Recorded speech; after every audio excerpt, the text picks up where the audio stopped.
Hi, I'm John and I'm the founder at Right Saver, coming at you from a very overcast Los Angeles today. In this video, we're going to be going over some common mistakes that non-native English-speaking content writers make, especially with titles and subject-verb agreement, pronoun agreement, and how to use the generic you to make your writing more personal. So let's get started. Okay, let's start with the title. How to do social media marketing. So we have a mistake right off the bat. When you have a how-to, you can't have a question mark afterwards. This is a super common mistake. So you can't say how to fix a car, how to ride a bike, how to make a website, how to choose a developer, how to do social media marketing. You can't have questions at the end of how-to statements like this because this isn't a complete sentence. It's just a little phrase. It's perfectly fine if you just say how to do social media marketing. Delete the question mark and you have an awesome title. If you really want the question, if it's not in a title or you need a full sentence for some reason, you just say, how do you do social media marketing? How do you choose a developer? How do you fix a car? How do you build a website? Those are all good questions and you can end them with a question mark and they're all complete sentences. How to is wrong. Okay, let's continue. Deleting negative comments and opinions. Okay, bad comments and opinions can make one worry that the reputation on the internet will be destroyed.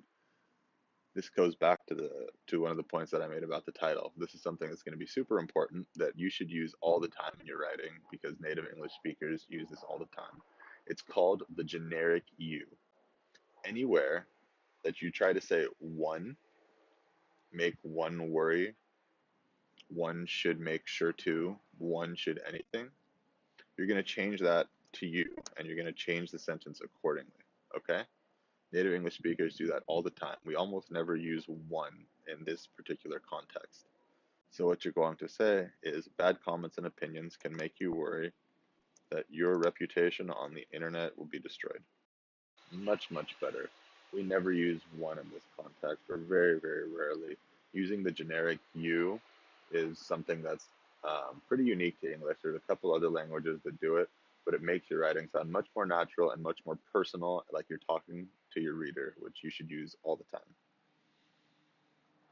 Wow, jumping right back into the mistakes. In the case of having negative reviews. So anywhere you have in the case of gerund, so in the case of having negative reviews, in the case of needing to choose a developer, in the case of wanting to choose a website, in the case of wanting to fix your car, what you're going to do is you're just going to make if use this generic you that we just talked about and say if you have negative reviews or if your company has negative reviews, removing a few of them won't change much, but in most situations, such actions can cause even greater criticism. But in most situations, and I'm just going to say this, not such actions. The company has negative reviews, removing a few of them won't change much, but in most situations, this can cause even greater criticism. Much better. Users have the right to express their opinion, even if it is not what we would expect. They spend their time, no two, describing their experiences and sharing them. And disrespecting their opinion by getting rid of it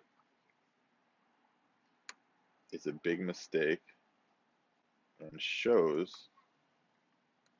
that the brand cannot, that your company cannot deal with criticism and admit to a possible mistake.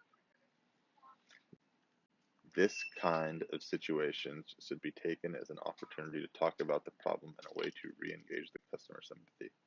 So there's a few mistakes here. The one that I want to talk about now is this kind of situations. So right here, we have an issue of pronoun and noun disagreement. So right now, this and situations don't agree. You would need to say these situations. So this is a super common mistake also. You always want to make sure that your pronouns agree with the noun that they're describing. So these and kinds of isn't necessary here. These situations should be taken as an opportunity to talk about the problem and a way to re-engage consumer loyalty is a better word than sympathy in this case. Many times, in critical moments, companies gained even more followers their because their friendly attitude impressed their audience. Negative comments can also be used for researchers for brands to improve their product.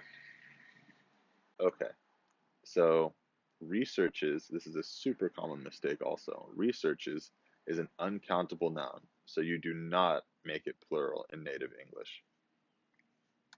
What we're going to do is change it to negative comments can also be used in research for brands to improve their product.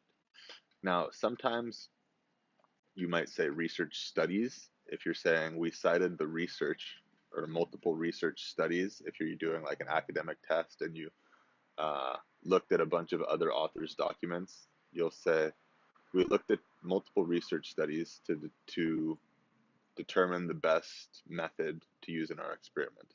But what you don't say is, we looked at multiple researches. That is wrong, and any native speaker will realize that your writing is incorrect. So those are the tips that we can pull from this paragraph. I hope this was helpful, and I'll see you next time.